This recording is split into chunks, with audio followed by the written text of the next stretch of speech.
You're listening to the Pace Radio Network here at paceradio.net. The views expressed by the individuals during this broadcast are their own opinions, and they may not be the same as those of their group or other organizations they may be involved with.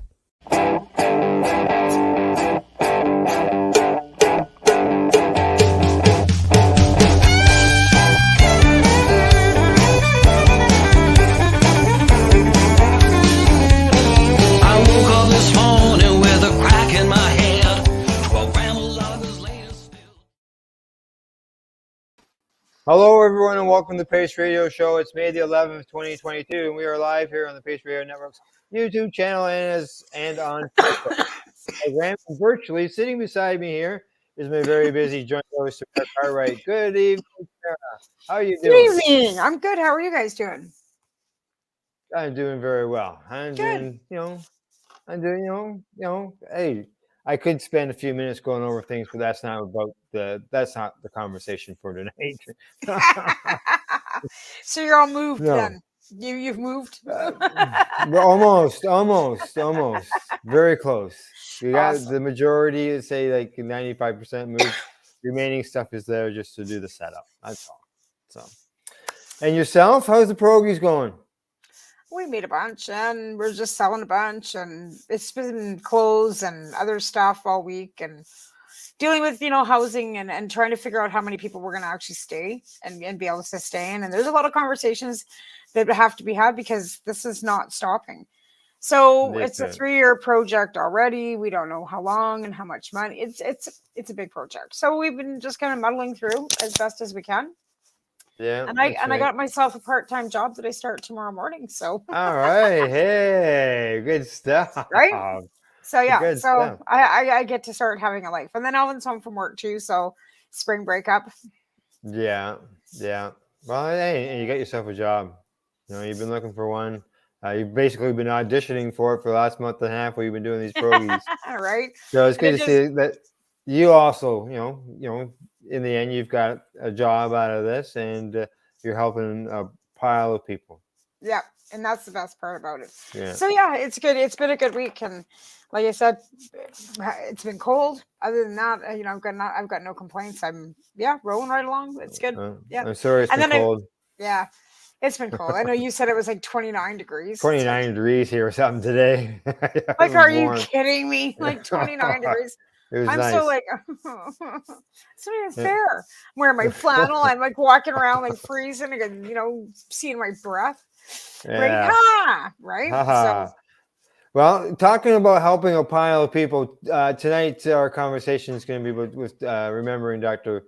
Paul Hornby, and we've got a couple of guests tonight, who worked with Dr. Hornby and with patients of his, and they're here to share their experience and everything about remembering.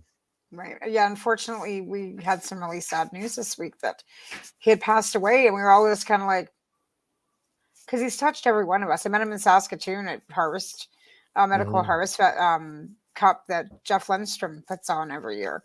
And like I said, the people that you meet along the way, it's, that, what do you do? They just touch so many people that they're part of it. Like there's everything about it. Right. So yeah. And he's been so beneficial in helping so many patients, especially, Haley. Cheryl, tell you all about what he's done for Haley and, other patients. And John Berfelo is supposed to also join us tonight. We're just waiting for him to pop in, and hopefully he does. Because another, and then never mind, I seen Oily Dogs, saying that he was instrumental in helping them with their products. Right. And everything at Legacy 420 was basically set up and done by him. So I don't think there's not one person in this movement that he hasn't touched. There's piles of people. Lots of people. And if you don't know who Dr. Paul Hornby is, you really missed out. Yep. He's a really kind, cannabis researcher. Person. Yeah. Yes. Yeah. And a good person. And that's the thing. He helped so many people because he was a good person and put other people before himself when he traveled extensively and did research in other countries and, and brought it all back to Canada and put it all into a lab and did so many things. And a huge loss. We've got Debbie and Loretta are on our chat here right now. So hi guys. Yeah. Thanks for coming in. But Well, what do you say we bring in our guests? Yeah, let's bring them in. Yeah. All right. Well, at this time, we'd like to welcome our guest for tonight, and that is Corrie Yelland as well as Cheryl Rose. Good day, ladies. How you doing? We're good. Or I'm good. All of me is good. All of my personality is great tonight. just so you know, as you mentioned, Debbie and Loretta are there. Got a message from Deb. Hey, and Loretta says hi to everybody. So yeah, other people that have had him touch their lives too. Like I said, there's probably not one of us that were patients that you hadn't either met him, heard about him, read something that he had researched and put forward. How many patients? Like I said, there's just too much. There's just too much. Yeah, exactly.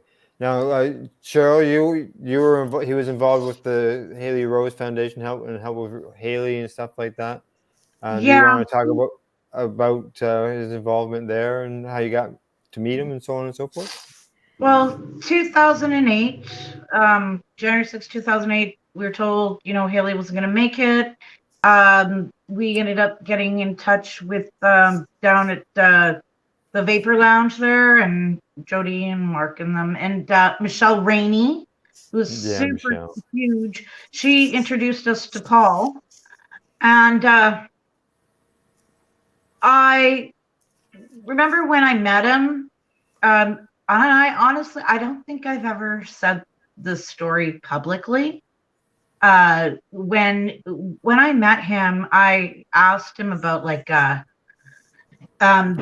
we were talking, and he was telling me why it was so important to him. He was very adamant that he wanted to rub out seizures. Like that was, he really wanted to. I mean, he helped so many people with so many different conditions, and it was incredible. But he had a story that he told me as to why it was so important. Because when we met him, he was like, "Oh, thank you for trusting him to believing in him to do this, because I did not know what I was going to do, right?" And he had all the knowledge. So he told me about he had friends that had a daughter who had epilepsy, and Paul had already been looking, obviously been working with Cannabis for years, right? And he had wanted to try it with this person's child, and there's a lot of stigma and other things in play, and he didn't get to. I know that they had brain surgery, which I will say for a lot of people, brain surgery really can be hugely beneficial if you have seizures, right? It can be in different situations. I know lots of families that needed to have it done. But from my understanding, what didn't give the benefits that they were hoping. And so when we met him, and here Haley was a kid, he was like, it really, he told me, it really hit home, and he was really thankful that we were, and I was just like, I can't believe you're saying thank you to me. He's the guy whose work saved my kid's life. I am the only one who owes any thank yous as far as I'm concerned, And I knew when him and I were talking about that and how much it meant to him, because when we were having that conversation, and I knew that he was the guy who was really going to go that extra mile and really research into it, and because he meant it and from his heart, like I meant it from my heart. And I couldn't have found a better ally in to work with me and to help us get Haley, keep her here. Exactly. Yes. Corrie, basically the same question for you as far as meeting him. Well, I didn't have as much contact, obviously, as Cheryl did with Paul. I met Paul briefly when I went to see Raphael Mechoulam speak in Vancouver. Actually, that's when I first met Cheryl. And Cheryl introduced me to Paul. But it was a pretty quick meeting. And then in 2016, I think it was, I spoke in Prague at Cannabis. And Paul was there. And they have this gala event for the speakers in the evening. And this guy said to me, Dr. Hornby's really, really excited you're coming. And he's really excited to meet you. And I'm like, he's excited to meet me? Like here is this man that I'm just like this little sliver of as far as knowledge, et cetera. And this man who has all this knowledge. And he was all excited about meeting me. And he had saved a chair right next to him at the dinner thing and stuff. And I was so struck by his... this energy that came off of him. He was so mellow and calm and caring, And I know what you mean, Cheryl, about your story there, because he looked at me and took my hands in his and said, thank you for helping so many people. And I'm thinking, what about all the people you've helped? Exactly. But that was Paul. That was Paul right there. Oh yeah, Wow. totally. Yeah. He was so humble, I used to kind of tease him, and I'd go, Paul, you're my favorite scientist, and he's like, oh, and he'd get all shy and humble, and I'd be like, really? He's like, no, and I'm like, no, man, you really don't get how awesome you are. And he was just such a humble guy, and I would constantly tell him that, just because it's like, I know, he just, I just kind of like, he was so humble, right? It was like, no, man, you need to know you're so awesome, The work you do is so incredible, right? Exactly. Debbie agrees with you. Is so humble, she writes. Yeah. She agrees. So Cheryl, you first met Dr. Hornby, and then he has been so instrumental in breaking down what exactly was needed to help with Haley's condition, right? So do you want to maybe tell the listeners, whatever you're comfortable, like telling people about what she uses now, how, and how it got there, like from, how'd you get there? How'd you get to the point where you're using this nasal spray? It pulls her, you know what I mean? Yeah. Well, okay. So we started off with Afghani bull rider, and about 3-5 days after that, we ran into the Haley's Comet was brought to where Paul was testing, and he tested it, and he was like, oh my God, because he had already been telling me about CBD and how he'd seen it in hemp, and he really, he was really interested in looking at it for seizures, and he already was dealing with other patients with epilepsy and multitudes of different conditions, and he. When the strain came, him and the original breeder, one of the original breeders, were sitting there, and it took about 20 minutes. And Paul saw the thing, the machine going off, and he couldn't believe it.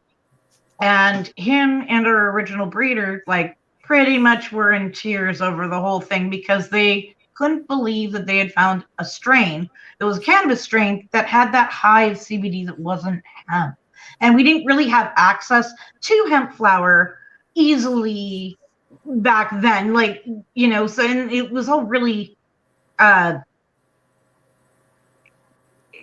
was known about, they were researching it, and Paul knew a bit about it, and that was why, he knew about it, so he wanted to implement it, but he hadn't implemented it with the CBD. So when we found the Haley's Comet, and it's very specific, it's called a 1-to-1, but it's actually a 1.2-to-1 is the exact ratio when it's properly grown and cropped at optimum. That's what it is. And it's got very unique cannabinoid profile, as well as a very unique terpene profile. So we started with that, and we actually used the Volcano vaporizer. And we did 0.5 gram of ground up Haley's Comet in the vaporizer. Now, before Haley's Comet, what we did in the club was he would pull out a bunch of different containers of cannabis. And we actually had, I always say, well, we actually were looking at terpenes first because we didn't have that CBD before Haley's Comet showed up for that few days. And she was sniffing. We'd have her sniff it, each one. And whichever one she went, yeah, I like that one, that was the one we tried. And so we were actually, the first thing we were really looking at was the terpenes, even though, you know, we were hoping for CBD, but we didn't have it. Then it came, and Haley loved her Haley's Comet. And it just, I don't know why, but she got the plant that she needed. And we have tried over the years.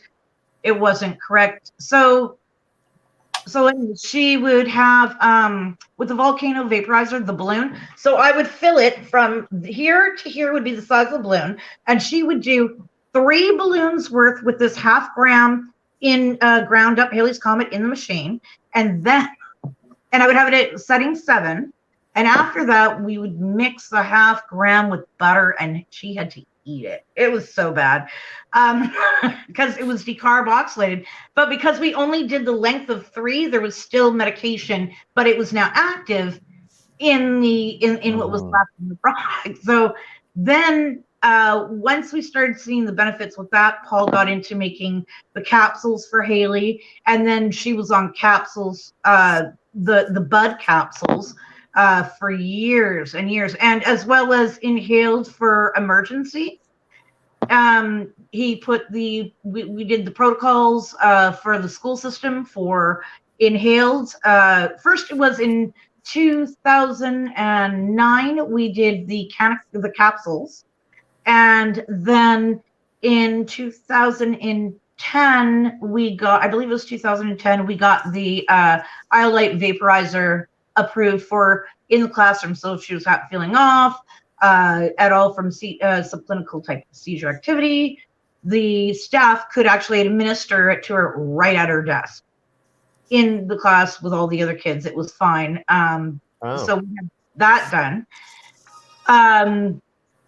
Through the years, we tried many different strains. We really hoped that she could actually go with the high CBD. Did not work. Actually, Haley, with high CBD, we found she seized. So, and high THC was not good enough. It was for the beginning, but now she's on such a stable amount. Her body's getting, you know, what it needs from what she's got. That it's working as well as we can get it to go. We tested different 1-to-1s and stuff, and even like trialed them with Haley. And what we found was that it really came down to the different cannabinoids and the terpenes. And you have no idea how many times we trialed it. We trialed it with different strains, mixes of strains, and continuously it was shown. And then we got into, of course, the different extraction methods with it, and the different extraction methods pull different terpenes and cannabinoids from it, from the plant. So in order to, I did a whole bunch of tests where we did same crop, multiple ways of extraction mode in order to find the most optimum, and we found that the food grade alcohol or the ISO, but you know, people do not like to do it with isopropyl. But with the food grade alcohol, the I think it's 95% or 190. I use ISO. Right? Do you? Straight Well, up, see, yeah. we did for years and years. It's I only always use since I got my hands on the grain alcohol that I've used. You know what? it. Like Rick Right. Simpson was using Napta, man. Like that's Nah. like Yeah. like at least ISO is like 99% alcohol, and you're not supposed to drink it, but you could. It would probably kill. It won't kill you, but it's Yeah, it's what, but there's, you know what, 96? it's 99, 96%? 99, Is it 99. But that's the thing. You need that 99 because even with the Alcohol. grain alcohol, you're still not getting that you're not pulling all that terpene and you're not pulling all the cannabinoid out of that plant. It's just not enough. And like I said, if you freeze, even if it's the grain alcohol, if you're using the grain alcohol, the food grade, or you're using isopropyl, if you freeze it and you quick wash it because the cold and then the alcohol, and it'll turn golden. That's all you need. You don't want to be soaking that. Everybody's like, soak it for 48 hours. I'm like, Maybe it's all chlorophyll or anything. and longer washes just because I want to pull as much as I can. I don't do a 48-hour soak though. I usually You're do. not going to pull any more if you're pulling chlorophyll. You're not pulling anything. Yeah. You're not. You're just not. I Like, it do makes no like difference. a quick one for a vape, but I'll do a little longer, not like a super long one, but enough that I know that it had a good soak. It's always frozen and everything because I don't want all that excess. With Haley's on medical keto now, so I can't just give her bud capsules anymore. So that's kind of so it's all about the oil, right, and the extraction.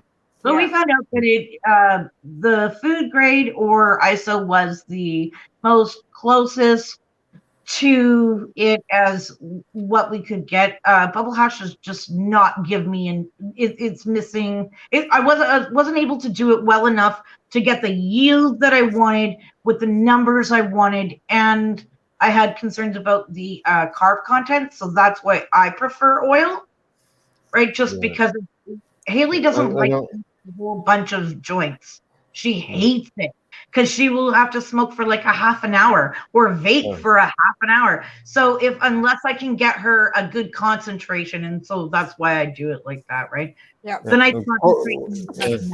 Oh, excuse me. Because Corrie, I know Corrie, in your situation, you use the oil to treat yourself, right? Yes. Yeah, I made, this was back in the day before you couldn't even get it at dispensaries. So I made my own and I used ISO. Yeah. Can you adjust your camera a little bit, Corrie? Because it's just cutting your chin here. No, I can't. This is a PC. It's because okay, all right. It's because I'm short. You know what I am too. I'm sitting on a pillow. I'm probably drinking. All right. There you go. Yeah, I'm sitting on a pillow too. We're all short asses around here. That's what I mean. I'm chasing. I have a very low table. Yeah. And Cheryl's not very tall either. Trust me. Well, you know, we all know. But that's the thing too. Like everybody has a different method, and I'm not saying they're right or wrong. Everybody does things differently, right? But again, like I said, the extract has always been, the route to go when it comes to medical, even like when it's edible. But again, I never, especially if it's cancer, I always say to people, low on the sugar. Like when they tell me they got cancer, can I get your candies? It's like, no. And they're like, but I need help. You just need oil, a little bit under the tongue for, that'll help you. Like seriously, even Sita said too, like Mike, I was saying, you don't necessarily need that full size of grain of rice a day. You can cut it back. Every little bit helps. Like you can be sucked if you can handle it. Take 12 capsules. You're going to be stoned as heck, but but hey, if that's what you can afford and that's what you can do, right?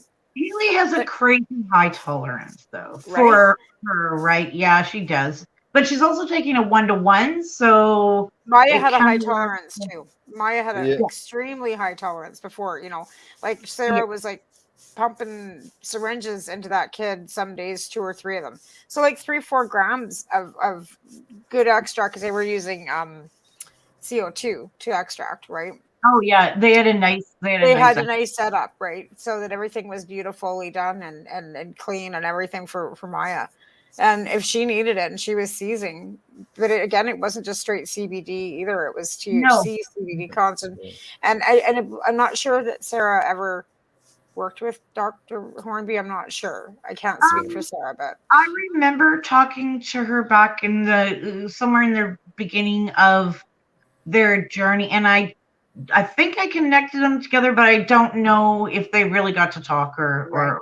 And that's the thing. He was so busy trying to connect all the dots that it doesn't sound like he was taking good care of himself, which is unfortunate, right? Like, again, I'd only met him briefly once in Saskatoon. I didn't know him very well either.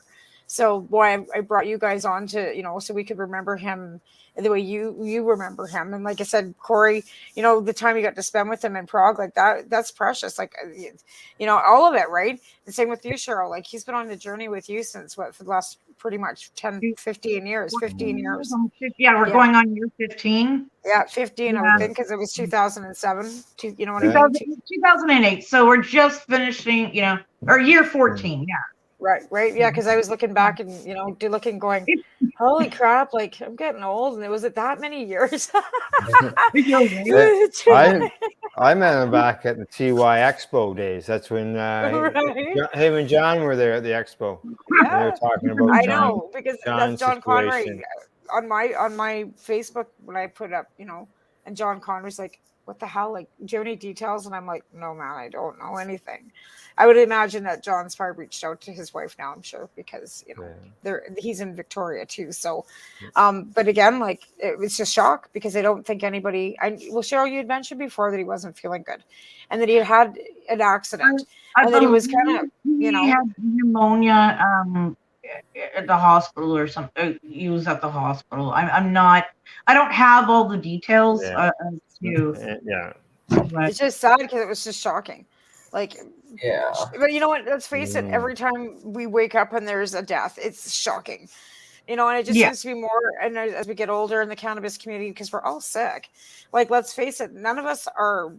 We always get out of this world alive, right? We're cancer patients. Some of us are cancer patients. Recovered, Crohn's disease. Like, let's face it. We're not dealing with a bunch of healthy people that'll go out and run triathlons every weekend. You know what I mean? Like, we're all sick.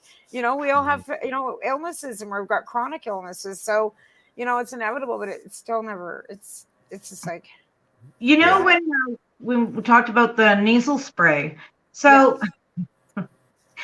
The nasal spray, about a year before it was made, I don't know where everybody was in creating it or making it happen, where Paul was at with everybody. But for well over a year, I was always like, Paul, you got to make a nasal spray. We need to have some other way. We've got to do something. I got to like this. And finally, he tells me, he goes, I made the nasal spray. And I was so excited. I'm like, yes. Right. So, And so when he did it, he actually brought a prototype to us. And we used the prototype right in the very beginning before it came out. And let me tell you, it is awesome. It's great. Cheryl, what's in that nasal spray? What's the base of it? Pure. It's just MCT oil. MCT, yeah. Okay. Yeah, and I mean, I believe Foreign Legacy was had offered that if I needed to have a specialty done one or whatever, but I just wanted for Haley, basic, real plain, clean as possible, and that Yeah, so we got the first ones. I didn't give her the CBD one because I had a high CBD one to trial. I tried it, but the high CBD was a little too much for her. She needs her 1-to-1. So he had put Haley's Comet into it for me, and we got to do the first prototype, which was just awesome. And I love it. Like if Haley's and I can't give her a vaporizer, I can't get it into her. How am I going to get it into her, right? We're going in the nose, right? It's that or the cheek, and if she's got a lot of fluid, well, like over the years, he did so many incredible things for us.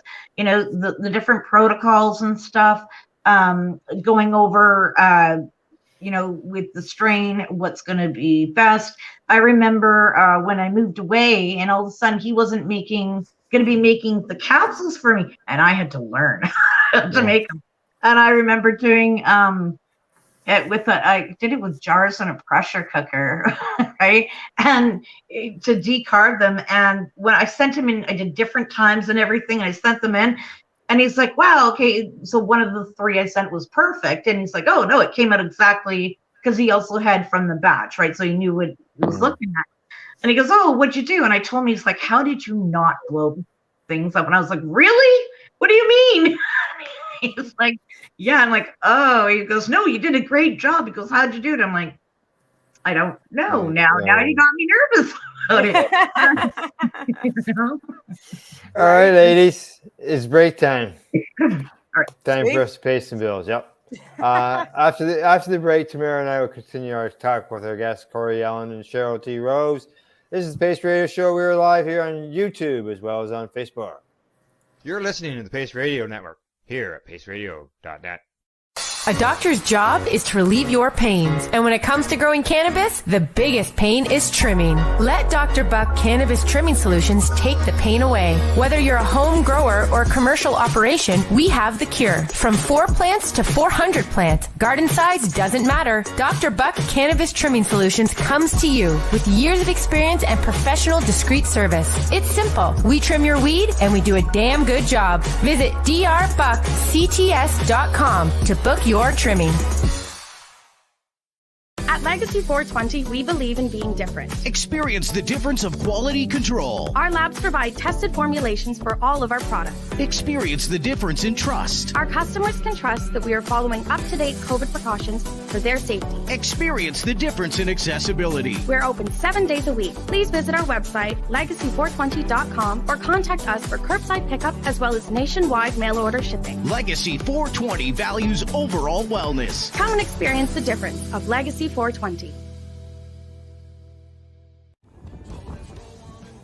Hi folks, Scott from stfattiesday.com here, and we're absolutely stoked to tell you about our brand new program called Pass the Peace Pipe and our partnership with Legacy 420 out of Tyndonega.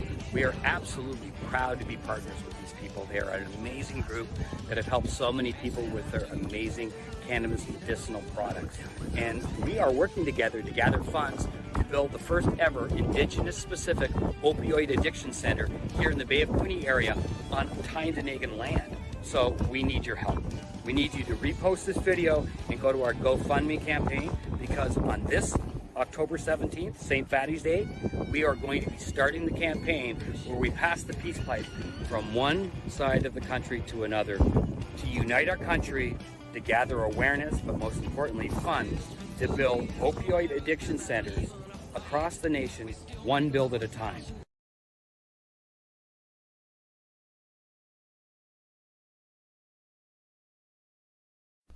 In February of 2022, the Victoria Cannabis Buyers Club and Ted Smith were fined $6.5 million.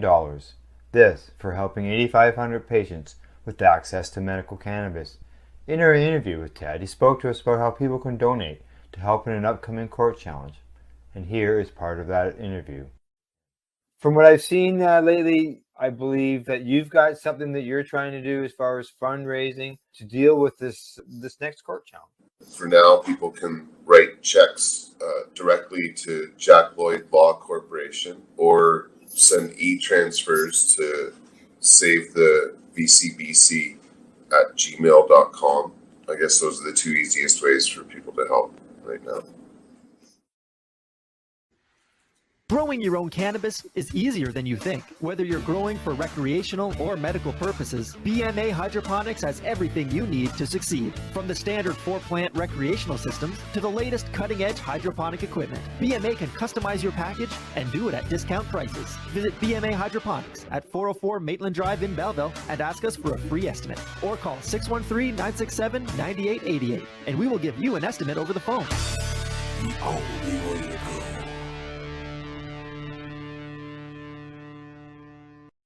We are people advocating cannabis education here at paceradio.net. Hello and welcome back. You're watching the Pace Radio Show. We are live here on the Pace Radio Network's YouTube and Facebook pages. And if you missed the live shows, you can always catch the audio or the video podcast at paceradio.net. All right, tonight on the program, we're joined by our guests, Corrie Yelland and Cheryl Rose. And tonight we're talking about Dr. Hornby here on the Pace Radio Show. You know, we're going over some times when we met him in the past. As I mentioned earlier, I got to meet him at the Treating Yourself Expo. But I actually got to spend more time with him at Legacy 420 here in Ontario when he was spending some time there. And you guys all mentioned Humble earlier in the broadcast and how easy it was to talk with him. And I can tell you, from my visits there, I went through the same thing where I'd be sitting there in Tim's office and he'd come in and he'd just sit there and have a conversation with it, just as if, a regular person, not as if, where some people can get overblown. Right. Yeah. I know, Cheryl, like I said, there was so much that he did for you too. Like he taught you how to test for Haley. He taught you what to look for and what to, how to do it, and taught you how to make the capsules. Like all that education that he passed forward to you, which of course you have passed on too, because that's the best thing about cannabis education, is that once you're taught it, you just can't not spread it, right? Oh yeah. Like it's something that you always have to do. It's like whether you learned it from him or who or it's like, oh, that worked. You got to tell somebody else about it, right? So all that cannabis education that spreads because of all these people, but especially him, and he was probably one of the only ones in our community that was actually doing the research that wasn't being done, because you met Corrie, you met him in Prague, so obviously he's been and you were speaking to somebody in Slovenia. I can't say that word. Slovenia. That's it. But so he's traveled extensively. Yeah. No, when I met Paul, he actually had opened a research center of some kind in Spain, and that's what he was doing. And even what you're looking at some of the tributes on Facebook to him. So one of the guys that put up a tribute to him is a gentleman named Dean Herenda. And Dean Herenda is, if I believe I'm not misspeaking here when I say he's the department with the Department of Highways for Slovenia. And actually, he lectured at CannaFest on how to get out of if you're pulled over smoking cannabis on the highway. Which is great. But he was talking about in his tribute to Paul the way that he first became aware of cannabis and the many uses and many things that it could affect health-wise was through Paul. Right. Yeah, that's where that's where Dean first started learning all of this. So, yeah, it was. Sorry. He did those trials. I think it was in Israel for the CBD trials. Right. The 20-to-1 for the kids and stuff. So, he did stuff all over, right? Yeah, I when in the past few days when I've been talking to people, I'm like, he was one of the first that was out there, really, really looking into this, when we're looking for that proof to say to people, like, here's some proof, he was one of the guys that we turned to back up what we were saying. Yeah, expert. And Legacy 422, that shop, he put so much effort into why they've got a lab there right on site, and that's because of him, because it was because he taught them how to do all that work and all that testing, so that they knew that they were putting out safe, decent product, right? That was all the same, that there was no this one's a little higher and that one's a little, you have to be consistent, right? You have to know your dosing. And that's something that he's taught people to do, which is something nobody else has done prior. So that's, kind of remarkable that he's the one that kind of has broken down dosing through the decades, right? The only one in Canada to be, if you think about it. When we were figuring out dosing protocols for administration, how to get it into, all that, eventually he taught me, and I did the one that got into the hospital temporarily, but he did the ones, obviously he did all the original ones and stuff. All right. I just basically took what he already did and made it what I was supposed to do when it was my turn to do it. But the amount of information that I learned just on Haley alone, and she's only one person, right? So just from what I learned from working with him we would study the ratio, why, strain specificity, right? Specific for your individual conditions, what that looks like. Okay, so then me and him would discuss things like, what about when you can't have that high CBD? Where does that go? So then we discussed how that would be. He told me how they were doing different, how to tell how many pounds, to how many milligrams for children and that.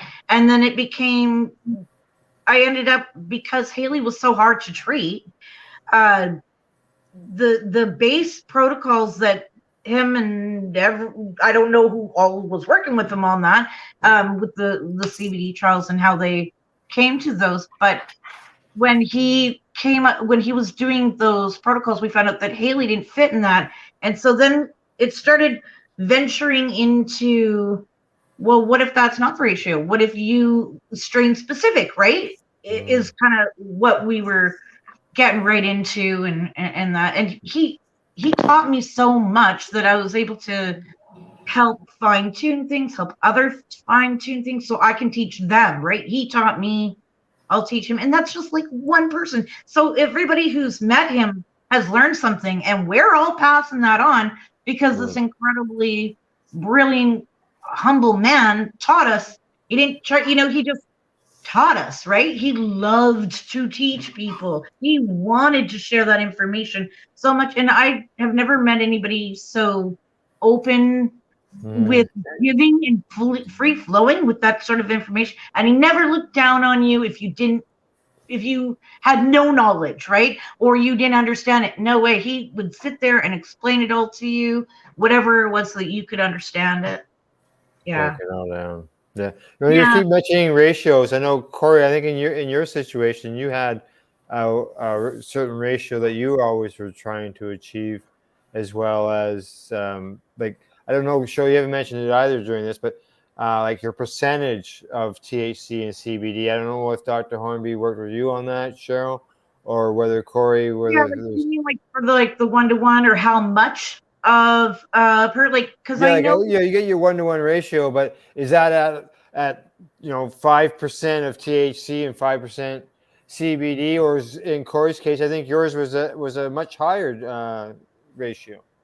Well, sorry, go ahead, Corrie. Sorry. Generally, when I'm talking to people about cancer, I say you need 60% or higher. For myself, when I first started trying to clear myself of cancer, there wasn't this information out there. I mean, there weren't the Facebook pages on. There was nothing. I was completely on my own. So all I knew was try and get high THC. But I did a multi-strain to every single time that I made that little bit of oil. I would use multiple strains, at least 4. Nice.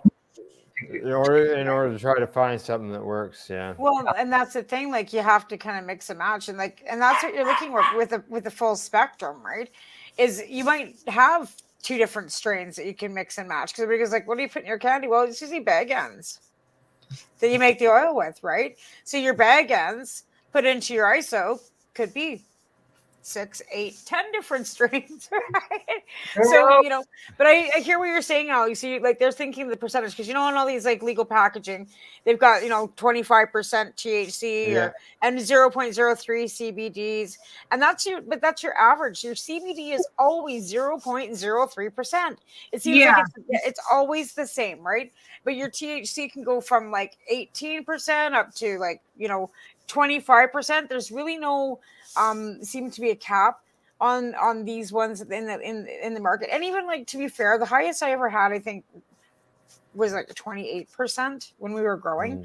So, I don't know, what do you have you had yours tested out for THC level percentage on your my cannabis? Yeah, my cannabis I've had it tested at Legacy 420. And what does it come in as?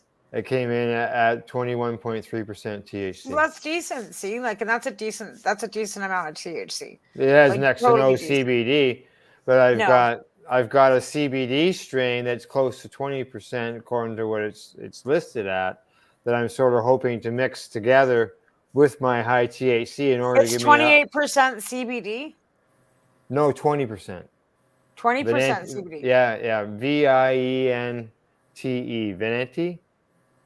Okay, so when I make Haley's Comet oil, a gram of her oil, depending on the grow, usually it would be the variable that I might see, like a slight difference typically, but it typically runs about 350 milligrams CBD. And 291.6 is what my numbers have here. As at a 1.2 to 1 when it's perfectly done out per gram. So, do you know what I mean? Right. So, like a gram of oil. The THC is only 291. Yeah, as far as milligrams. Milligrams, right? That's why it's like that. But if I was doing a high THC, obviously it's going to be like a higher percent. So I guess you would call that what, a 35 or 3.5? So, yeah, and then that way you try to maintain that each time you give it to her. Yeah. So what so Haley's the doctor wants her at a minimum stable amount, if not more, of 100 to like 125 milligrams CBD, and then where the THC would be at a 1.2 to 1 ratio. Yeah. 3 times a day. So I'm making her extract into oil, and then I'm mixing it, and I'm using olive oil because with the diet I have to be really specific on what I'm doing, and I don't want that extra MCT. It's fine with the nasal spray, but less so if I'm doing regular dosage for her. So I'll do olive oil. It'll raise the ketones less higher, so I won't have a fluctuation. So I'll mix it where it's about 100 milligrams, 150 milligrams per mil, right? Or even 2, because otherwise it gets too thick, because we're looking at, so a gram and a half a day is what she would take of oil, extracted oil for her. Am I hearing sirens? Yelling help. That's mine. They're racing past my house right now. I don't know what that means. Oh yeah. Oh. Yeah, like I live right downtown, right? And the fire hall's up the block. So that was you, because they're forever racing here too. I thought it was probably me. Yeah, okay. no, it's me. The fire hall's just up the road. Yeah. Yeah. It's ridiculous. Where the way I calculated out was because I didn't when I was getting into all this, I wasn't looking at it the same as most people will look at, hey, what's that percentage of it at? Because I kind of already had my product and we already had the test results. So when I'm looking at it, I'm looking at like the exact milligrams per gram of what it is at and where I want it at when I'm dosing her. Does that make sense? Yeah. Yeah. Hang on, I think the dogs agree with me. Yeah. I'm going to mute myself. Apparently there's a whole bunch of girls at my door. I don't know what's going on. Oh, really? Oh. It's a bottle drive. Oh, fundraiser. Hey, and you're a fundraiser person, right? Okay, now you guys comment here from Alison Murden. She talks about a good point about the CBD in Canada.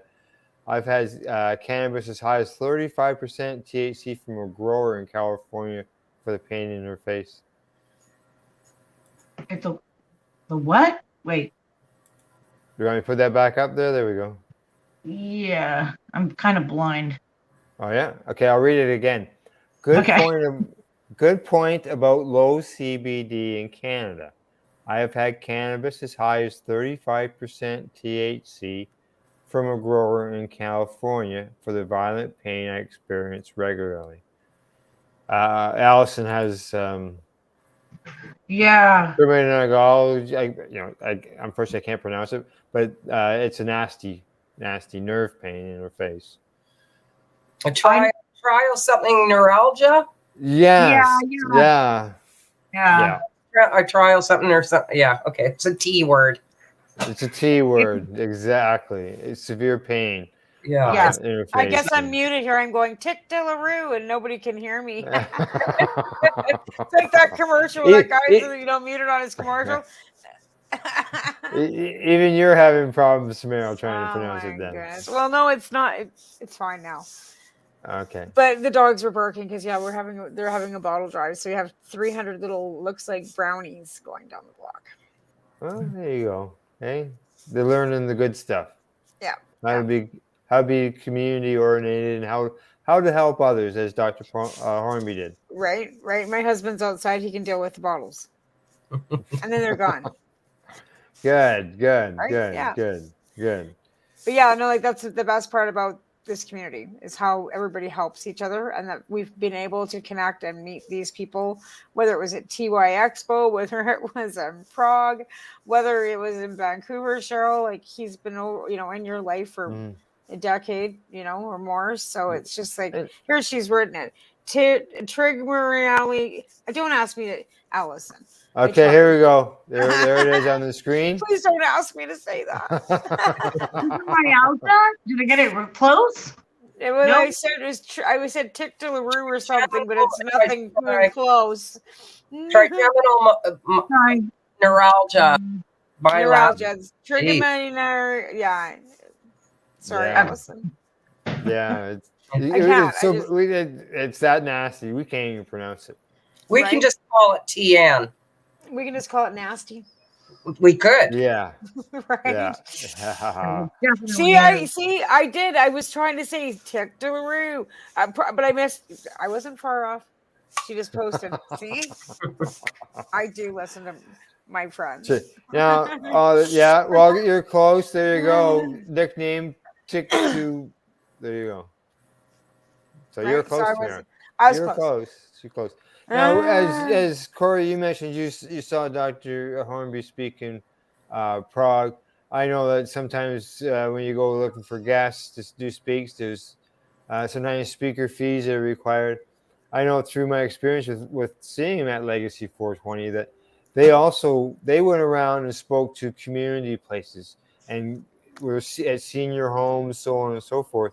You know, just talking to real people, and he would go and speak to these people at the nursing homes in order to educate them about how cannabis can benefit them in order to help them improve their quality of life.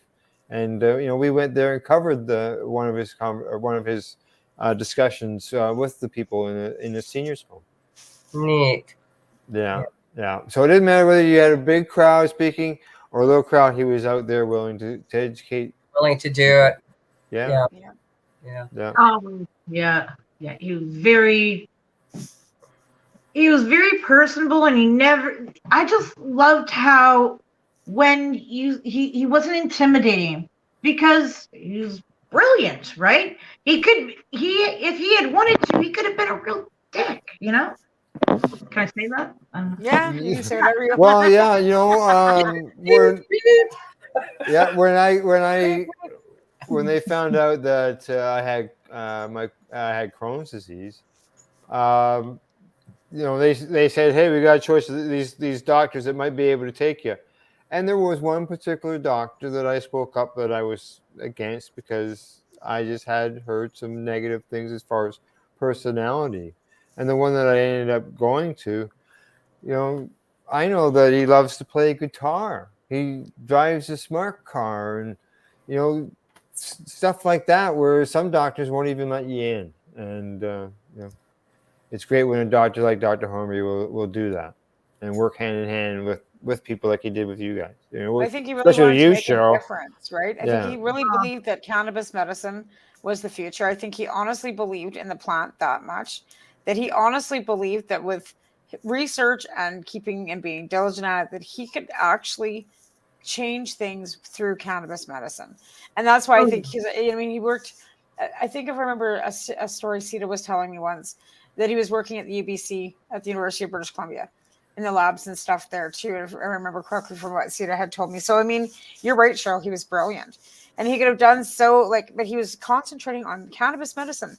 Like I said, I don't know any other doctor in Canada that was in with our community that was willing to lower, I guess, himself into the community, because, you know, the uppity ones don't want to, you know, really deal with. There are people like that, yeah. And then they there's others. Don't. Right. Yeah, exactly. Yeah. And he was right all about just, you know, being. He was really connected. You know what I mean with people. He wanted to really know. But he smoked cannabis too, right, Cheryl? Like, he was a consumer too. So because he was a consumer, he was actually like understood where cannabis people came from, because he absolutely, you know, used it too for his own ailments and for his own afflictions, using himself as a, oh my God, I'm going to kill this. Yeah, your vultures are loose. You would almost, just so you know, Allison has written out her condition in an easier form. Trigeminal. Yes. Yeah. I need to know this. Go ahead. Trigeminal? Trigeminal. No. Yes. You got her. In all. Or Al. Yeah, or Al. You'll have to look it up, Cheryl. I am. I actually someone else was very close with Dr. Hornby. Was Arla McLeod. She has been part of our journey since the very, very beginning. I met her when I met John and Paul. I actually met them all at the same time, and she's still a big part of our life. And it's really hard because she was really close with Paul as well, right? And we are all, everybody's feeling it, right? Everyone. He touched so many people's lives and made such impacts. I know I keep saying that, but it's the way it is, right? It is, yeah. What he did, his work was incredible. And it's helped so many people, like, directly, obviously, with Haley, and then just educating people through his discussions. He was like family for us. And like when Haley, so her 16th birthday, he was there. I think it was her 17th, might have been her 18th, but I think it was the 17th. He was there. Her graduation, he came up, was there at the graduation, walked her to prom, escorted her right up to the prom doors and that. And he was like, he was so emotional. He's like, Cheryl, it's like it's my own kid. And I'm just like, because he'd known us, and his work, he really took it with his heart, that when you worked with him, that was straight from love from him, right? For all of us, for everybody, right? When he worked with you and you were a patient that worked with him, and then he was, teaching you anything, that was done with love because he really wanted to help make a difference and to help people. And he'd be like, I just want to rub out those seizures, Cheryl. And I'm like, I know, Paul, and it was like, he put it all right from his heart and soul into everything. And he as far as I'm concerned, I mean, he didn't just change things for us. He did so many, and it's so weird because we only showed up in 2008, right? He had already been working in so many, he'd done prairie plant systems, and he was already working with patients long before us. I seen a video where he talked about doing 20 years in something to do with biology and so on and so forth. That he was doing as far as his background in order to get into this cannabis end of things. Yeah. And then he goes on, he breaks things right down, goes on about molecules this and molecules that, and all this is all protected around in the plant and on, stuff that some would go over top of people's heads, but for a lot of people, they could absorb that because they were looking for the information. But if you got him alone and asked him, he would have explained it to you. He explained it all. Yeah, he would explain it to you. He wouldn't have been like blowing you off or anything like that. No, he would have. If you asked him and it was you talk to him, he would completely explain, make sure that you really get it because he wanted you to know. Yeah, well, I know at the seminars with the seniors, there's always question and answer period at the end, and that must have been awesome. I'm sure his heart just grew each time we do those things because I know as myself, and I'm sure the three of you have the same feeling that when you can help somebody and make a difference in their life, it's sort of like that Dr. Seuss, the Grinch, how his heart grows big when he realizes that he's helped everybody in Whoville, right? Right. Yeah. In Whoville, and that's Whoville. exactly it. It all figures. It all revolves around, like I said, we all have chronic illness, and we've all come together on a certain level because we're all patients and we're all people that use it for medical use, and that's how we get to meet some of these incredible people too. Because if you're just a regular recreational user, you probably don't know who Dr. Paul Hornby is. No.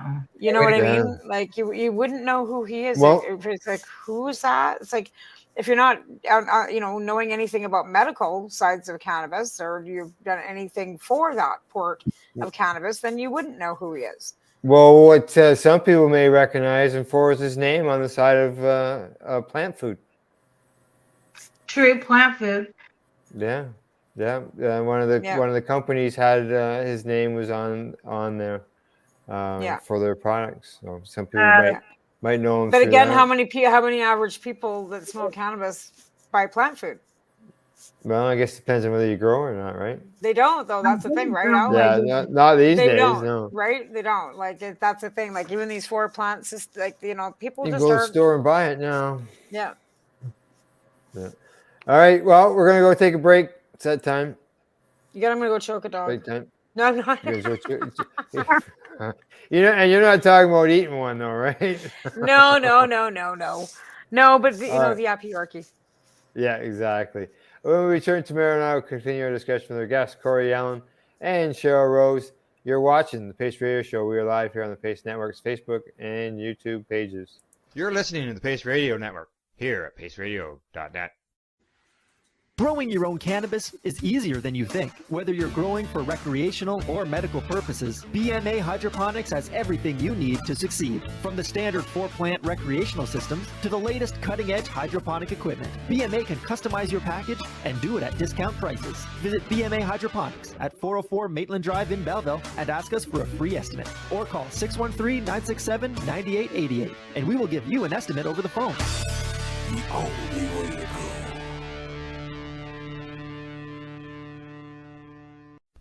In February of 2022, the Victoria Cannabis Buyers Club and Ted Smith were fined $6.5 million. This for helping 8,500 patients with access to medical cannabis. In our interview with Ted, he spoke to us about how people can donate to help in an upcoming court challenge. And here is part of that interview. From what I've seen lately, I believe that you've got something that you're trying to do as far as fundraising to deal with this next court challenge. For now, people can write checks directly to Jack Lloyd Law Corporation or send e-transfers to save the VCBC at gmail.com. I guess those are the 2 easiest ways for people to help right now. What do you find at paceradio.net? People advocating cannabis education. A doctor's job is to relieve your pains. And when it comes to growing cannabis, the biggest pain is trimming. Let Dr. Buck Cannabis Trimming Solutions take the pain away. Whether you're a home grower or commercial operation, we have the cure. From 4 plants to 400 plants, garden size doesn't matter. Dr. Buck Cannabis Trimming Solutions comes to you with years of experience and professional discreet service. It's simple. We trim your weed and we do a damn good job. Visit drbuckcts.com to book your trimming. Did you know that the Pace Radio Network isn't just a radio network? That's right, because most, but not all of our programming is now done via video and is then podcasted at paceradio.net. So if you want to watch our programming, you'll find us on the Pace Radio Network's Facebook page, plus the show's own page, and you'll find us live on the network's YouTube channel. And don't forget, you can find it all, video and audio, at paceradio.net. At Legacy 420, we believe in being different. Experience the difference of quality control. Our labs provide tested formulations for all of our products. Experience the difference in trust. Our customers can trust that we are following up-to-date COVID precautions for their safety. Experience the difference in accessibility. We're open 7 days a week. Please visit our website, legacy420.com. Contact us for curbside pickup as well as nationwide mail order shipping. Legacy 420 values overall wellness. Come and experience the difference of Legacy 420. You're listening to the Pace Radio Network here at paceradio.net. Hey, welcome back, and thanks for tuning into the program. We are live here on the Pace Radio Network's YouTube and Facebook pages. Today in the program, we're joined by Tamara, as you can see, as well as our guests, Corrie Yelland and Cheryl Rose. In the first two things we've been talking about, Dr. Hornby and remembering him and so on and so forth, his humbleness and being able to talk to people. One thing that we've been talking a lot about how he helped with Haley and Cheryl. Corrie, on your end, we've talked about your prog end of things, but what we really haven't mentioned is a little bit about your story yourself as far as what you've experienced. I don't know if Dr. Hornby had connections to that, but I'm sure there's some people out there, even though you can be as well known as you are, there's still people out there who's never heard your story before. Okay, well, just in a nutshell, I was diagnosed in July of 2011 with anal cancer, given 2 to 4 months, 6 on the outside. I did no chemo, no radiation. The only surgery I had was diagnostic. All I did was oil, and that was quite the adventure because, I had smoked pot in my early 20s, so at least 10 years ago.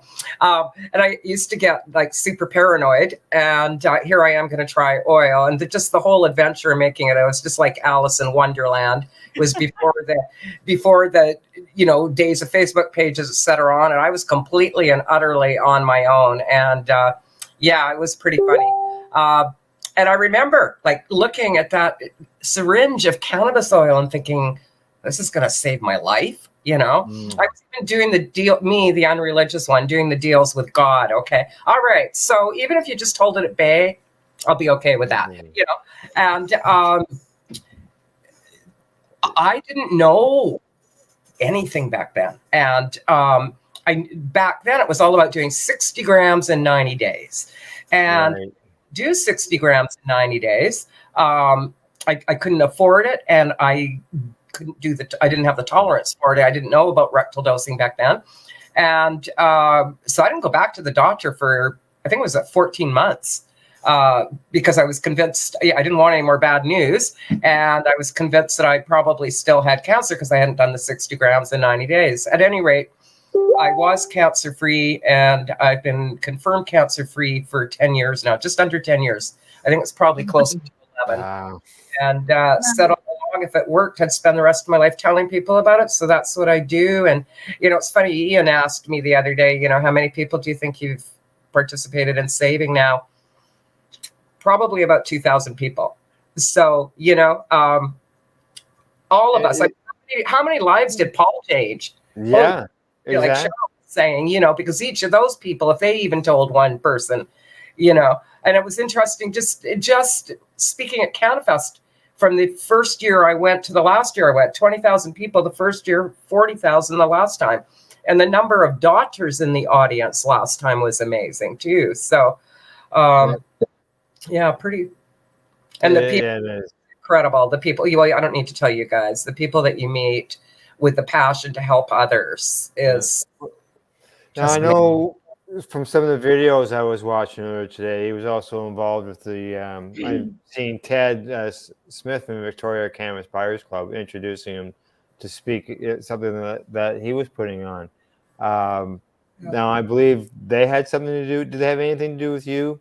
I'm thinking back in a previous interview that you and I had, that Victoria's Cannabis Buyers Club assisted you. That's where I sourced my product to make my oil. So they didn't carry oil back then, but that's where I sourced it from. I didn't see it. If he spoke with Ted, I didn't see that myself. No, I didn't. Okay. I did want to share something with you folks about Paul, though. So the other day when I was speaking with the activist in Slovenia who spent a lot of time with Paul, he managed to get through to Paul's wife as I was actually still speaking with him. And so some of the things that she said were, one of the things he said that I think that we need to all take from this is that he lived his life the way he wanted to live it, and he lived it well. And nobody told him what to do. That is true. That is Yeah. true. That is true. But apparently he was having a lot of pain, and she did repeatedly say he was tired of the pain. So he had something going on with his hip, and I know he was having some seizures at the end. So I don't know if he had a head injury or whether maybe he had a brain tumor. I don't know. That's all supposition, but Yeah. but the interesting thing was, what was he? Either 72 or 74. Cheryl, do you know? I thought he was 70 because my email last year with him is, I believe his birthday is March 29th, and he was saying last year, because it was just before his birthday, and he said he was turning 69. So I think he just turned 70. Oh, okay. Somebody told me 72 or 74, one of the two. But I think it was last year's. Yeah. Oh, okay. As of August, I mean, he was still going gung-ho, and he had actually messaged Boshidar in Slovenia from Vancouver saying, that he was still interested in cannabis and still doing the research with it, but he was also starting to look at mushrooms. Yes. That's next big project, and he sent pictures and the whole 9 yards, and he was going to get involved in that. I mean, he certainly was, from his perspective, he wasn't ready to pull the plug. He was still going strong, big time. Yeah.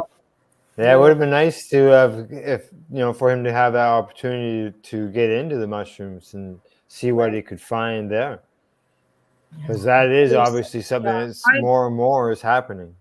Yeah. He'd be the perfect person to actually look into the psilocybin research and actually break it down and tear it apart and put it underneath that microscope and tear it, into those slides. And I know he was looking at it because we actually had conversations in the last year or so, and that he was looking into it, all sorts of stuff. He was telling me all about that. He was really looking into it for different treatments and for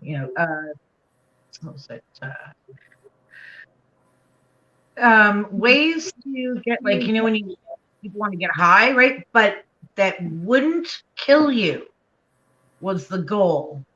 One of the things he had talked to me about, that was something he was looking at, right, as well. And of course the mushrooms and the we talked about. Yeah, because mushrooms, I think the end goal for most people is if you're gonna get high, you're not gonna hurt somebody. We don't want to see you die. And that's the thing with this opioid crisis and all the fentanyl and everything else. It's your right to be high. We just don't want you to die. And then exactly. We want you to be safe. And even with cannabis, the regulation. I mean, nobody died from cannabis. Let's be fair on that one. They didn't need to regulate it as highly as they did because nobody was going to die from cannabis. Other regulatory, for other harder, substances, I agree they should be regulated because they need to be so that people don't die. But nobody's died from cannabis. No matter how much, you're stuffed in, you might green out, you might, but you're not going to die, right? No. Right? I mean, here's Allison saying that she doesn't have any residual effects. And I have another friend that used psilocybin for pain. And she went to sleep. She wasn't getting high from it. It just killed the pain that she was in, neurological pain that she was using. And not microdosing. We're not talking microdosing. We're talking 5 and 10 grams at a time. And I'd be dead. You know what I mean? I've only ever done a gram at a time. I do not like them. I do not like the way I feel on them. I don't. Right? But we all get a different experience. Right? Yeah, just I'm good. Yeah. Well, I see here that, as you said, Allison mentioned no residual effect. She says she got no high from mushrooms or cannabis. Right. Dealing with the we're even having problems pronouncing the name of the condition she's got. Never mind having to live with it. But it's so for example, if you're in pain, right, and you take morphine, you're not going to get high from that morphine. The pain's going to go away, and you're just going to keep continuing on with your day, right? So it's the same with cannabis. If you're using cannabis for pain, your pain might go away, but you're not going to be high from it. It's working as medicine, right? So you can't break it down as to the high of things, because if your body needs it, then you're not really feeling that high. that's how I've always, even with cannabis too, but mushrooms, I don't know. Like I said, I took them on a recreational thing and I didn't like how they made me feel. And I'm just gonna, there's not other medications I've taken too. I don't want to take that either because I don't like the way it makes me feel, right? So whether it's pharmaceutical or natural, I don't like the way it makes me feel. I'm not gonna take it. Any of it. Yeah. Same with the Ritalin. It was not making me feel good. I had to go and seek out other things and get it, that prescription cut in half because I didn't like the way it was making me feel either. So it's for any medication, right? Exactly. Yeah. Oh yeah, it makes sense. Makes sense for sure. Yeah. All right. Well, we still got a few more minutes here. Anything else we want to mention, bring up on Dr. Hornby? I'm disappointed that we haven't gotten anything from John because I'd like to have heard something from his perspective. Something must have happened. I can't imagine, why he must have had something come up. So we'll try and book him another time for sure. Yeah. But yeah, for sure. Yeah. For sure. Yeah. Well, John was really close with Paul, so they were really. Yeah. Well, when I asked him yesterday if he wanted to come on, he said yes, please. And then I sent him a thank you and the link, and he hasn't seen it. So I'm assuming something came up. You never know. I mean, the poor guy was in a car accident like a week ago, just going out for whatever he was going for. Yeah. He's like in the hospital. Did you see the video? Yes. Did you see the video of the guy T-boning him? Yeah. Yeah. So it's like, it was pretty safe. So pretty safe, right? He's like, it's not him that's crazy; it's everybody else around him, and that's exactly. People. Right. Well, I've got a 4-minute video here of Dr. Hornby that I grabbed online to play. It shows him talking about different things. It's actually done. I believe it's done maybe over in Holland because or maybe Germany. I don't know, because there is some foreign language subtitles, but obviously he's speaking in English. Maybe it was Slovenia. Maybe it was Slovenia. I don't know. Yeah. So.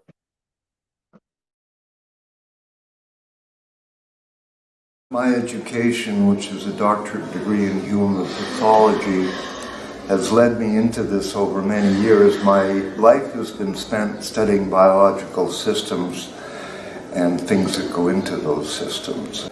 I've been researching cannabis, medical cannabis, for the past 16 years. And in my time researching, I've realized it's the most profoundly efficacious herbal medicine that we have on the planet. It has such a broad range of efficacy that it cannot be denied as not having any medical value. And because I follow the scientific medical literature, I've seen an absolute explosion in the amount of research being done around what's called the endocannabinoid system. It's huge. It's almost overwhelming. The efficacy of the cannabis plant in human physiology is enormous. It's one of the biggest medical finds of the last century, next to DNA and insulin. This is a major medical find. Raphael Mechoulam, who is accredited for discovering THC in the first place, he's now nominated for a Nobel Prize. But with these two instruments, we can see virtually any molecule known to man. We can identify it and quantify it. And I've been doing that in the cannabis plant for almost 20 years. That's a synthetic form of THC. Marinol is subject to side effects, and you get less side effects with natural cannabis. The pharmaceutical industry will have a heyday with the synthetics that they will build around the endocannabinoid system. We've already counted almost 1,000 new compounds that have been synthesized around this system. They will make tons of money from this, but natural product cannabis medicine has been shown to be more effective than synthetics, particularly extracts. For example, if you give a person pure cannabidiol, synthetic CBD, it's a potent blocker of what's called the cytochrome P450 enzyme in the human liver, which is an enzyme system, but pure CBD potently blocks the enzyme that metabolizes most pharmaceutical drugs.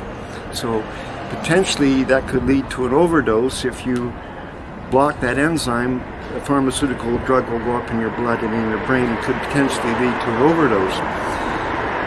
Extracts of cannabidiol containing high amounts, roughly 40% of CBD, don't have this cross-reaction effect. And then in 81, Fairburn and Pickens detected the presence of unidentified powerful synergists in cannabis extract. This is suggesting that THC doesn't work by itself. It works with its brothers and sisters, as it is in the plant. This is a problem I have with what we call recreational and medical cannabis. What's the difference? THC and CBD affect virtually every neurotransmitter we have, from the one we all know and love, dopamine, to serotonin, to GABA, to acetylcholine receptors are all affected by cannabinoids. That's why it affects so many illnesses. And I witnessed roughly 4,000 people coming in to purchase cannabis and use it therapeutically. 80% were treating pain symptoms, chronic pain. What else you need is a medicine, and you don't get side effects or toxicity from this type of medicine. You eat good, sleep good, and shit good. Cannabis is like a buffalo. The native people used to use every part of the buffalo. You can use every part of the cannabis plant. It's extremely useful. Why do we have it illegal? It doesn't make sense at all.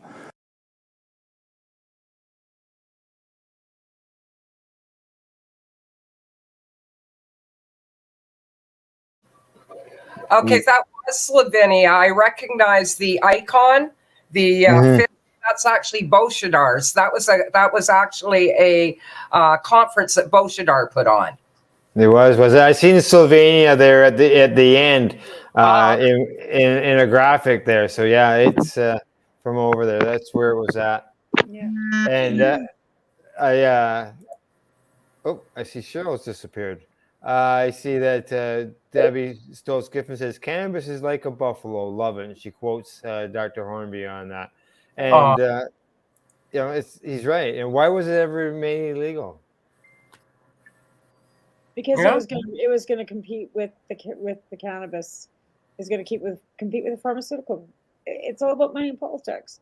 It's all about keeping it out of the hands of people that might be able to use it properly. Like never mind the racism and everything else that was behind it, right? Yeah. Whatever line of you want to go on, they all lead down to ridiculousness. Mm-hmm. And it was good to hear him talk about you need some of that THC in there in order to do it. You can't just go straight CBD. Allison's pointing that out. Whole plant medicine. Yeah, I don't know what's happened to Cheryl. She just dropped there. You know what? Haley might be having a seizure. That's what I always say to her. Like, if something's going on, just drop and go. Because I've been talking to her on the phone in the last couple of days, and that's happened. So, because Haley's, it's a daily thing. Yeah, exactly.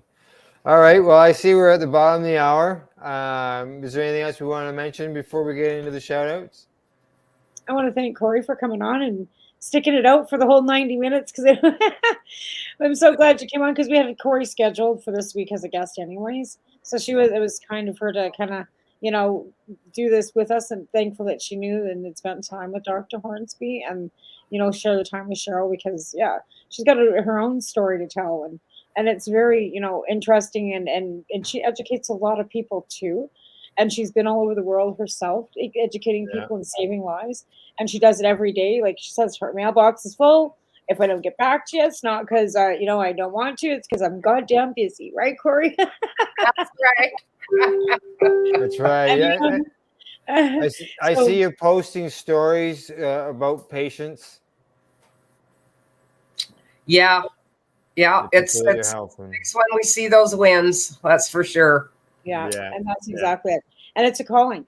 Like you said, once you found out for yourself, you did the treatment, then you just have to tell everybody. And that's what it is. Cannabis is a calling. Even if it's legal now and we don't have maybe so much to do on the recreation end, we've got a lot of fighting to do for medical patients.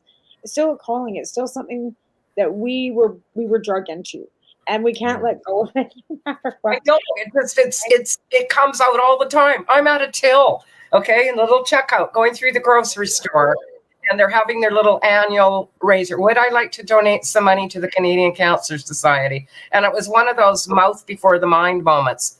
Absolutely not. And I'm blah, blah, blah, cannabis, blah, blah, blah, blah, blah. The whole line is standing looking at me. Oh, really? Do you have any more information on that? You know, right?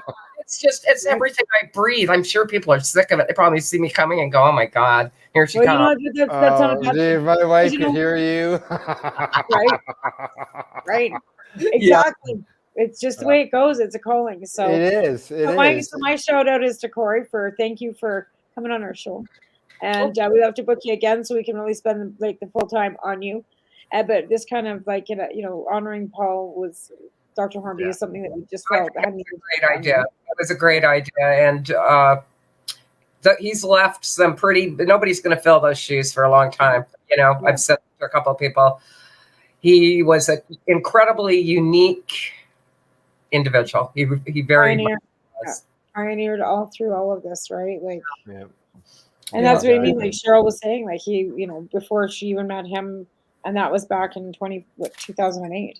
Before that, he was already working and helping people. So, and I didn't get involved into 2007. I don't think I met him till 2011, to be honest. Yeah, and like that video was, you know, 4 or 5 years old. He talked about 16 years just on cannabis alone. So that puts him, you know, in around that 21, 22 years where he's just been studying just the cannabis end of it. And you know, and that's the thing. I know there are doctors out there. I know there are people out there, but nobody's hearing them, or they're not getting published, or we're not getting it mainstream, so we're not paying attention. But I know that there are places that people are studying in Israel and other places for medical because they're seeing the benefits. And as we evolve, and as our world evolves, and we come around with more natural medicines, because we're not going to have much choice, I think that's where we're heading, honestly. So yeah, absolutely. Exactly. So, Corrie, did you say a shout out? I heard Tamara say something about a shout out. Tamara did a shout out. Well, a shout out to you guys for doing the show. Yeah. Thank you very much. Paul, absolutely. You know, it's the guy did a lot of things, great things for the cannabis community, for patients and everything. It's the least we could do, and who knows what could come down the road, but something that could be created. So, and a shout out to Paul on how many lives has Paul saved? You know, countless. His knowledge, etc. Yeah, exactly. Yeah. Just comment from Allison again. She says, "Wonderful show, everyone." Thanks for coming and watching. Thanks for watching us. We appreciate that. We appreciate that a lot. And she says, "Whole plant medicine." You betcha. Yeah, exactly. Always. Yeah. Exactly. All right. Other than that, I guess we're done. What do you say? We'll wrap things up. All right. We'll be back next week with our special guest, just to let you know, or as a reminder, Reefer Reporters tomorrow morning, myself and Glenn, 10 a.m. Eastern here on the network. You can find us on Facebook. We're on Twitter. We're on Instagram. But I don't have a list of 600 different social media accounts because I just like 3 or 4, and there's just too many out there. Yeah. You can find me on Facebook. Yeah, there's just too many. I don't have time for it. Yeah. Thanks to legacy420.com, bmahydroponics.com, Campbellford Lifestyle Shop, Dr. Buck Cannabis Trimming Solutions at drbuckcts.com. Thanks to our guests, Corrie and Cheryl, for coming on and reminiscing about Dr. Paul Hornby tonight. Hopefully everything's okay with Cheryl. And Tamara, thank you. And thanks to everybody.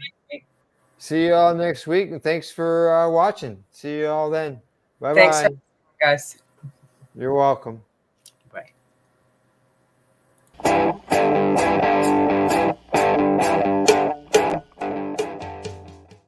The views expressed by the individuals during this broadcast are their own opinions, and they may not be the same as those of their group or other organizations they may be involved with. You're listening to the Pace Radio Network here at paceradio.net.